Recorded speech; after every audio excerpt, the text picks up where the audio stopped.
Oh my god. We have made a couple of Japanese rice bowls on this channel, such as the katsudon, the gyudon, and the oyakodon. But what I'm showing you guys how to make today tops it all. And it's called the Negi-shio yakiniku don, which translates as Japanese grilled beef bowl with salt and negi sauce. We'll use our homemade marinade for our boneless short ribs. Cook it to perfection using a normal pan, topping it off with our homemade salt and negi sauce to add the zestiness to the whole dish.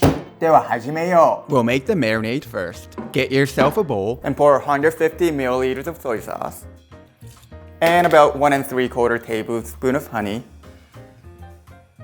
and the same amount for sesame oil. I almost drank it.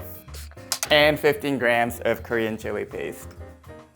We also grate half an apple. I prefer Fuji apples, but you can use whatever you want. Peel the apple in your preferred method. I need to work on my peeling game. Look how blocky this thing is. Now cut it in half. Then into 4 pieces to make the grating process a little easier. Cut out the core, then grate all 4 pieces into the bowl. Occasionally scoop out the leftovers from your grater. It is a workout! Now get 3 cloves of garlic and about 15 grams of ginger. Then grate away after peeling them. Done! Now mix it all up to make sure they're all nice and even, and crush any big chunks you see. We'll now heat the mixture up, so get a stove and a pot. Then pour about 250 milliliters of mirin set to high heat. Bring it to an initial boil, then lower the heat a tad to make it simmer. Now this process just gets rid of that alcohol scent that mirin tends to have. Like, you don't need to do it, like it doesn't change the taste or anything, but I highly recommend that you do. Now pour the mixture into the pot in glorious slow motion and analyze the result of your grating workout. Mix it all up. And as you bring it to a boil, scoop out as much foam as you can. While not entirely necessary, it does slightly improve the final texture and taste. At this point, you can do like a taste test to determine whether it's too sweet or too spicy and add the appropriate ingredients to balance it out. Oh, you know, I think it's perfect the way it is. But I did forget to add sesame. So I'm just gonna add like a tablespoon of sesame. If you don't need to, but I like it, so. For the beef, I'm using about a half a pound of pre-cut boneless short ribs. There are no particular cut that you have to use, but for a yakiniku, you do want it to be relatively thin and in bite-sized pieces. More marbleized, the better. If you can afford Wagyu, then good for you. Then sprinkle a little bit of salt and pepper. Then put the beef into an empty bowl. Then pour the marinade into the bowl, again in glorious slow motion. It's worth noting that I made far more marinade than necessary, so you can use even more beef, or save it and use it as a sauce for other dishes, like I have in a past video. Now put on some rubber and gently massage the meat. You know, I was gonna tell a naughty joke about using protection, but I'm gonna be a lot more wholesome moving forward. Now tightly seal the bowl and marinate in the fridge for at least 6 hours, but preferably overnight. We'll now make the Negi-shio sauce. It's ideal if you can get your hands on a nice negi, but I know that it can be a little bit hard to find if you don't have access to like a nice Japanese or Korean grocery store. So you can replace it with a nice big scallion instead. Cut off the top green part as we won't be needing it, and the bottom stub. This curvature reminds me of my... never mind. Yeesh. Now cut the middle part in half, then slice vertically in half. And do the same for the other piece. Then cut all 4 pieces further in half, ending up with 8 vertical pieces. Then cut them into tiny pieces. Oh, the camera went out of focus, so I'll just fast forward this bit to end up looking like this. You can cut it a little smaller, but not too small, as you want to feel the crunch when you chew the beef. Then put it all into a bowl. 2 teaspoons of oyster sauce. 1 teaspoon of lemon juice, 1 tablespoon of soy sauce, 2.5 tablespoons of sesame oil, half a teaspoon of honey, that's not coming off, half a teaspoon each of salt, pepper, and ajinomoto, and finally grate 1 clove of garlic. Mix it all up nice and even.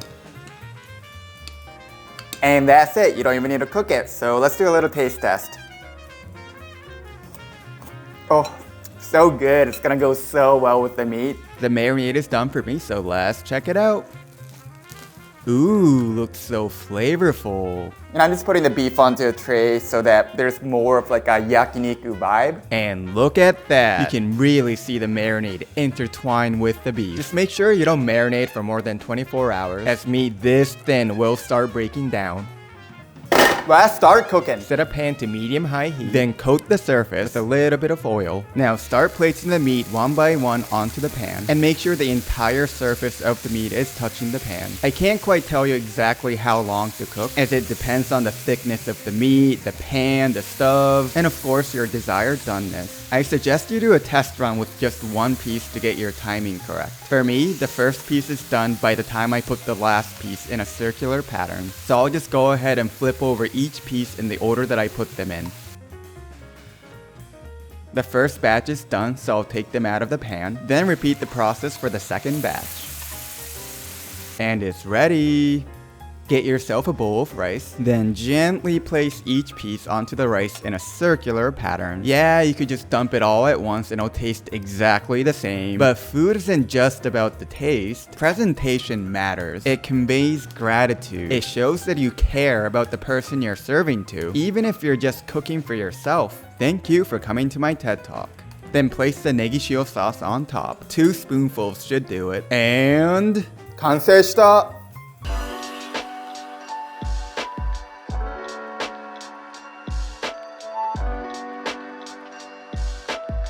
I gotta put some of the shio negi sauce on the meat.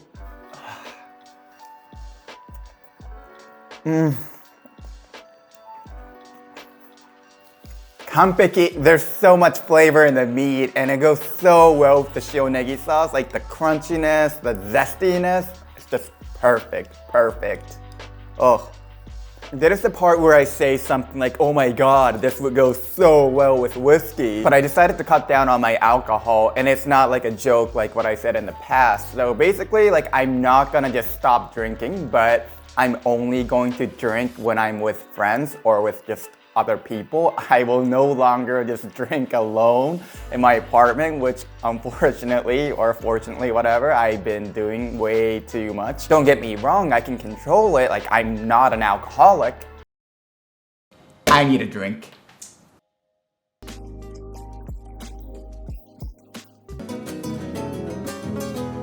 That should take about 5 to 6 minutes. No, whiskey is also good for the flu.